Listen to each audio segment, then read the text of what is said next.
নমস্কার, রাধে রাধে।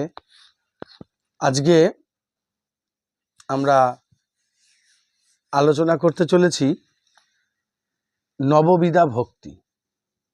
নববিধা ভক্তি অনেক বড় কথা, আমরা বিশদ আলোচনায় যাব না, সংক্ষিপ্তভাবে এই নববিধা ভক্তির আলোচনা করব। নববিধা ভক্তি কি না? শ্রবণং, কীর্তনং, বিষ্ণুর শরণং, পাদসেবনম, অর্চনং, বন্দনং, দাস্যং, সখ্য, আত্মনিবেদনম। আমাদের ভগবানকে ভজনা করার যে পথ আছে, যেই পথ অনুসরণ করে আমরা ভগবানের কাছে এগিয়ে যাব, তাকে বলা হয় ভক্তি। ভক্তি অর্থাৎ ভগবানের সঙ্গে আমাদের একটি সম্পর্ক স্থাপন করতে হবে, সেই সম্পর্কটার নাম হচ্ছে ভক্তি। এবার এই সম্পর্কগুলো বিভিন্ন রকম হতে পারে। কি ধরনের সম্পর্কে আমরা ভগবানের সঙ্গে স্থাপন করব? কি ধরনের সম্পর্ক স্থাপন করব? এক হচ্ছে শ্রবণ, অর্থাৎ ভগবানের বিভিন্ন গুণ কথা আমরা শ্রবণ করব। সর্বদাই আমরা পাঁচ কথার মধ্যে না থেকে প্রথম কাজই হচ্ছে ভগবানের গুণকথা শ্রবণ করা, অর্থাৎ সর্বদাই ভগবানের কথা শ্রবণ করা, ভগবানের লীলা কাহিনী শ্রবণ করা। অন্য বিভিন্ন অকথা, কুকথা, সাংসারিক কথা থেকে দূরে ভগবানের কথা শ্রবণ করা। তারপর হচ্ছে কীর্তনং, অর্থাৎ যখন আমরা কাউকে কাছে পাচ্ছি বা কারোর সাথে আমাদের সাক্ষাৎকার হচ্ছে, সেখানে আমরা কি করব? সেখানে ভগবানের কথা নিয়েই আমরা আলোচনা করব। আমার কথা, রোগের কথা, সম্পত্তির কথা, আশেপাশের লোকের কথা, সেই আলোচনার মধ্যে আমরা যাব না। আমরা কি করব? ভগবানের কথা আলোচনা করব। তার নাম কীর্তনং। শ্রবণং, কীর্তনং। তারপর কি?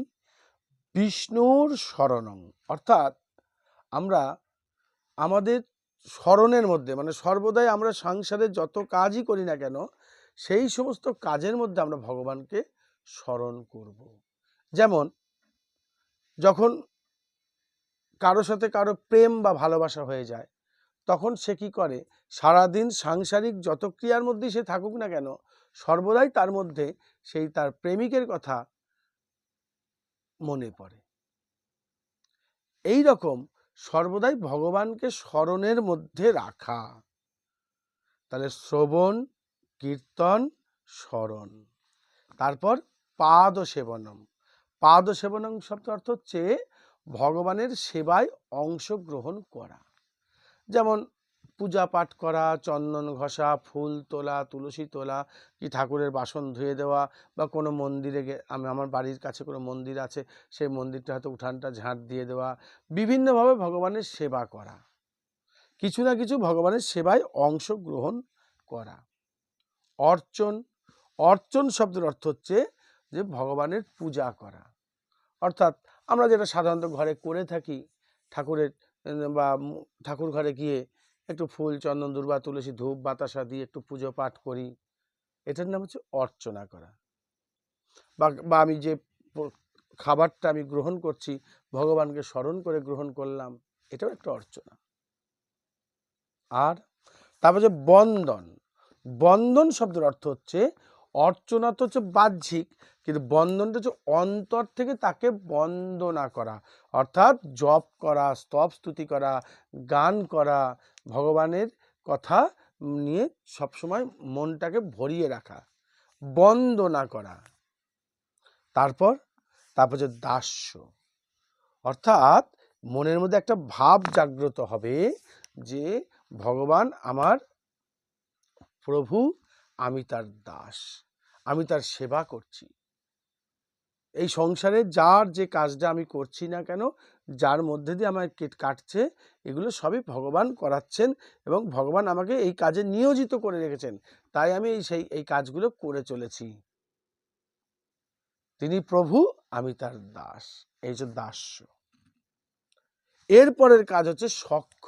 সখ্য মানে ভগবানের সঙ্গে একটা হৃদয়ের বন্ধন সৃষ্টি করা, অর্থাৎ বন্ধুর সঙ্গে বন্ধুর যেমন একটা সম্পর্ক হয়, এবং বন্ধুর মধ্যে যেমন অকপট একটা ভালোবাসা থাকে, এবং এক বন্ধু আরেক বন্ধুকে যেমন সব কথা খুলে বলতে পারে, তদ্রূপ আমার সমস্ত প্রশ্ন, সমস্ত চাওয়া পাওয়া, সব কিছুর সঙ্গে ভগবানকে জড়িত করে নেওয়া এবং তার কাছেই আমার সমস্ত কথা, সমস্ত আবেদন জানানো এবং তার মুখাপেক্ষী হয়ে থাকা যে তুমি আর আমি একসাথেই চলবো, একসাথেই থাকবো, তোমাকে ছাড়া আমি এক পাও এগোবো না, সখ্যতা। তারপর হচ্ছে আত্মনিবেদন, অর্থাৎ স্যারেন্ডার করা, যে সম্পূর্ণভাবে আমি তোমার চরণে আমাকে অর্পণ করে দিলাম। আমি কিছু জানি না, আমি কিছু বুঝি না, আমি কিছু করি না, আমাকে তুমি যেভাবে চালাও সেইভাবেই চলি, যা করাও তাই করি। কেউ আমার শত্রু নয়, কেউ আমার মিত্র নয়, সকলেই আমার প্রিয়জন। তুমি যেটা করাচ্ছ সেটাই ঘটছে, তুমি যেটা ঘটাচ্ছ সেটাই ঘটছে। এই চিন্তা ভাবনা করে প্রভুর চরণে নিজেকে নিবেদন করে ফেলে রাখা, আত্মনিবেদন। এই হচ্ছে 9টা ভাবে ভগবানের ভক্তির অর্জনের পথ। তাই নববিধা ভক্তি বলা হয়। আর একবার শ্লোকটা শুনি। শ্রবণং কীর্তনং বিষ্ণুর শরণং পাদসেবনম অর্চনং বন্দনং দাস্যং সখ্য আত্মনিবেদনম। রাধে রাধে। আজকে এখানেই এই ব্যাখ্যাটা রাখলাম। অনেক বড় ব্যাখ্যা, কিন্তু সংক্ষিপ্তভাবে, একদম প্রাথমিকভাবে, সহজ সরলভাবে বোঝার জন্য এইটুকু কথা আমরা আজ আলোচনা করলাম। ঠিক আছে, আবার দেখা হবে পরবর্তী ভিডিওতে।